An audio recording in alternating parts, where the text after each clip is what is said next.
গ্রাম থেকে আম্মু আসবে শুনে কি কি বাজার করলাম, কি কি রান্না করলাম এবং আম্মু আমাদের জন্য কি নিয়ে আসলো সবটা আপনাদের সাথে শেয়ার করব। হ্যালো, কি অবস্থা সবাই? আপনারা সবাই কেমন আছেন? আশা করি আপনারা সবাই ভালো আছেন। আলহামদুলিল্লাহ, আল্লাহর অশেষ রহমতে আমিও ভালো আছি। তো আগের ভিডিওতে আপনাদেরকে বলেছিলাম বিকাল হলে আমরা বাসা দেখতে বের হই, তো কোনো বাসা ওইভাবে পছন্দ হচ্ছিল না। আছে না নিজের কাছে একটা ভালো লাগা, নিজের বাসা নিজের মন মতো হবে। তো এই বাসাটা খুব ওরকম মন মতো একটা বাসা ছিল। এটা ছিল ব্যালকনি, আর এই বাসাটাই হচ্ছে সামনের মাসের 15 তারিখে ওঠা হচ্ছে। এটা কিন্তু আমি নিচ্ছি না, এটা হচ্ছে আমার চাচি শাশুড়ি নিচ্ছিল, যেহেতু ওনারা একটু মানুষ বেশি, তো ওনাদের হচ্ছে একটু বেশি রুম লাগবে। তো এই বাসাটা একেবারে পারফেক্ট ছিল, মানে সব কিছু মিলে খুব মানে মনের মতো একটা বাসা ছিল। তো আমাদের সবার খুব ভালো লেগে যায় বাসাটা, আর আমরা যেখানে থাকি তার পাশেই ছিল। তো সব কিছু মিলে এই বাসাটাই হচ্ছে কনফার্ম করা হয়। তো এটাই হচ্ছে এই মাসের 15 তারিখে আসা হবে আর কি। এরপর হচ্ছে পরের দিন সকালবেলা থেকে আমার মনটা একটু ফুরফুরা হয়ে যায়। আমার আম্মু ফোন দিয়ে বলে আসতেছিল, মানে আমার বাসায় আসতেছিল। আমি তো কী রেখে কী করব, মানে পাগল হয়ে যাচ্ছিলাম খুশিতে।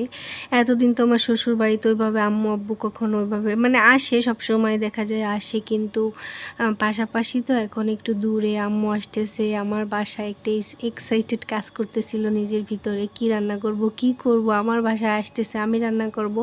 দেখা যায় আমার শ্বশুরবাড়ি আসলে আমার শাশুড়ি মা রান্না করতো, আমার ওভাবে কোনো ছিল না, মানে আমার অত প্যারা ছিল না, যা ইচ্ছা আমার শাশুড়ি মা করতো। এখন আমার বাসায় আসতেছে মানে আমার করতে হবে। তো আমি হচ্ছে এখানে যেটা সবথেকে বেশি ভালো রান্না করতে পারি সেটা হচ্ছে বুটের ডাল। আমার খুব মানে আমি এভাবে রান্না করলে সবাই খুব পছন্দ করে। ভাবলাম বুটের ডাল রান্না করি। তো এই যে এখানে হচ্ছে ফার্স্টে ভাবলাম আপনাদের সাথে রেসিপিটাও শেয়ার করি। তো ফার্স্টে হচ্ছে আমি ডালটা কিছু সময়ের জন্য ভিজিয়ে রেখেছিলাম। তারপর হচ্ছে এখানে একটা পেঁয়াজ আর একটু রসুন আর হচ্ছে কিছু কাঁচামরিচ দিয়ে দিয়েছিলাম, একটু ঝাল ঝাল করে হচ্ছে আমি ডালটা রান্না করব। তো এই যে আর এখানে কিছু দিয়ে দিলাম গোটা জিরা। তারপর হচ্ছে দিয়ে দিব হলুদ, লবণ দিয়ে আমি হচ্ছে হাত দিয়ে খুব সুন্দর মতো মেখে নিব। আর এভাবে ডাল রান্না করলে না বিয়েবাড়ির যে একটা ডালের একটা স্বাদ লাগে ওরকম লাগে আমার কাছে মনে হয়। প্রেশার কুকারে রান্না করলে তো কোনো কথাই নেই, মানে বিয়েবাড়ির ডালও ফেল হয়ে যাবে এরকম। তো আমি হচ্ছে এই যে তেল দিয়ে নিলাম।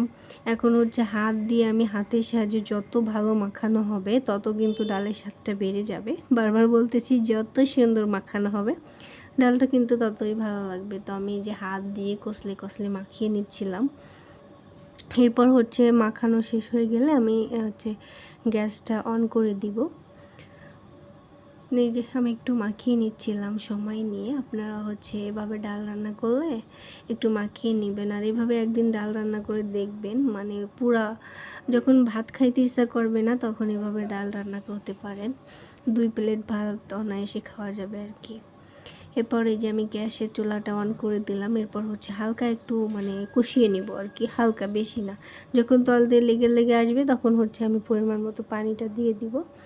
তো আমি গ্যাসটা অন করে দিলাম, এখন হচ্ছে একটু নাড়িয়ে চাড়িয়ে নিব।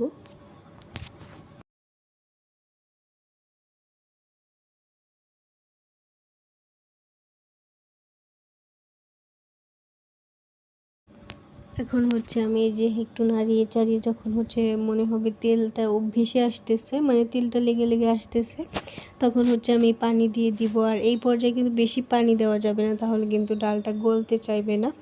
অল্প পানি দিলে 5-6টা 7টা সিটি দিলেই হচ্ছে একেবারে ডালটা একেবারে নরম হয়ে মানে একেবারে কাদা কাদা হয়ে যাবে সব কিছু।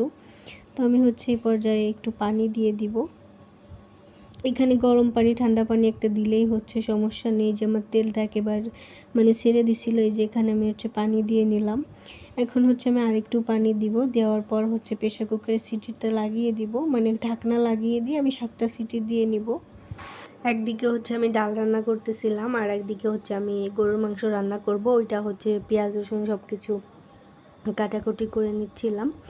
তো বাসায় যেহেতু আমি একা ছিলাম আর আমার ছেলে ঘুমাচ্ছিল, তো ভাবলাম এই ফাঁকে হচ্ছে আমি রান্না বাড়া সব কিছু করে রাখি। মানে বাসায় কেউ নেই যে ওকে রাখবে, আর ছোট বাচ্চা নিয়ে কিন্তু এভাবে গ্যাসের চুলার কাছে রান্না বাড়া করতে আমার খুবই ভয় লাগে, কখন জানি। তো এই পাশে ডাল হতে লাগুক, চলেন আমরা রুমগুলো দেখে আসি। রুমগুলো হচ্ছে ঘুম থেকে উঠে ওভাবে গোছানো হয়েছিল না, ঘুম ছিল যেহেতু। তো ওই যে হচ্ছে আমাদের একটা রুম, আমাদের হচ্ছে বাসাটায় 2টা রুম আর হচ্ছে একটা বারান্দা, এই যে একটা রুম। তো হালকা পাতলা গুছিয়ে নিলাম। আর এই হচ্ছে আমার রুম, আমার ছেলে ঘুম ছিল। আর এই যে এখানে হচ্ছে আমি রান্না করতেছিলাম। তো আমার ডালটা প্রায় হয়ে এসেছে, এখন হচ্ছে আমি মাংসটা রান্না করব। ভিতরে হচ্ছে আমার বাজার চলে আসে, তেল ছিল না, তারপর হচ্ছে ডিম ছিল না, আমার ছেলের ওষুধ ছিল না। তো আমি হচ্ছে বাজারগুলো দেখতেছিলাম যে ঠিকঠাক এনেছে কি না। এর ভিতরে হচ্ছে সিঙ্গারাও নিয়ে এসেছিলো। তো আমি রান্না করতেছিলাম আর সিঙ্গারা খাচ্ছিলাম। এরপর হচ্ছে আমার ডাউল রান্না শেষ, এখন হচ্ছে মাংসটা রান্না করতে চলে আসি। এই মাংসটা হচ্ছে আমি বাসা থেকে নিয়ে মানে বাড়ির থেকে নিয়ে এসেছিলাম আসার সময়। তো এই যে মাংস যেভাবে রান্না করি আমি তো এভাবেই বেশি রান্না করি, মাখিয়ে জাকিয়ে রান্না করতে বেশি ভালো লাগে আমার কাছে। আর এই মাংসটা এভাবে রান্না করলে সবাই দেখি খুব পছন্দ করে। তো আমি তো ভাই এভাবেই রান্না করি, আপনাদের সাথেও এভাবে শেয়ার করলাম। তো মাংস রান্না করতে যা যা লাগে আমি একে একে হচ্ছে সব মশলাগুলো এখনই দিয়ে নিব, যেহেতু মাখিয়ে রান্না করতেছি, পরবর্তীতে দেওয়ার কোনো নেই, মানে পরবর্তীতে না দিয়ে এখনই সব কিছু দিয়ে মাখিয়ে ঝাঁকিয়ে রান্না করলেই বেশি মজা হয়। তো আমি দিয়ে নিলাম হচ্ছে রসুন, তারপরে হচ্ছে জিরা, লবণ, হলুদ, তেল সব কিছু দিয়ে এখন হচ্ছে আমি খুন্তির সাহায্যে খুব সুন্দর মতো হচ্ছে মাখিয়ে নিব। এখানে হাত দিয়েও মাখানো যায়। তো আমি এখানে হাত দিয়েছিলাম না, যেহেতু আমার গ্যাসটা আগে থেকে অন করে দিয়েছিলাম, গরম হয়ে গেছিলো, এই কারণে আর হাত দিলাম না। আমি হচ্ছে খুন্তির সাহায্যে খুব সুন্দর মতো মাখিয়ে নিব। তো আমার কাছে মনে হচ্ছিলো ঝাল একটু কম হবে, তো আমি হচ্ছে এখানে একটু মরিচের গুঁড়া দিয়ে নিলাম আর কি। তো তাহলে হচ্ছে কালারটাও সুন্দর আসবে, ঝাল হবে। আর ঝাল ঝাল করে মাংস খাইতে কিন্তু ভালোই লাগে, তাই না? আর আমার মাংস রান্না করা দেখে যদি আপনাদের খাইতে ইচ্ছা করে তাহলে চলে আসেন আমার বাসায়, আপনাদেরকে রান্না করে খাওয়াবো। তো আমি দিয়ে নিলাম এখানে হচ্ছে আদাটা একটু পরেই দিলে আমার কাছে মনে হয় মানে আদার ফ্লেভারটা পাওয়া যায়। এখানে হচ্ছে আমি আদাটা দিয়ে নিলাম। আর আমি মানে গরুর মাংস রান্না করলে অনেক সময় ধরে কষিয়ে নিই, তাহলে আমার কাছে মনে হয় মাংসটা যত বেশি ভালো কষানো হবে মাংসের স্বাদটা তত বেশি ভালো হবে।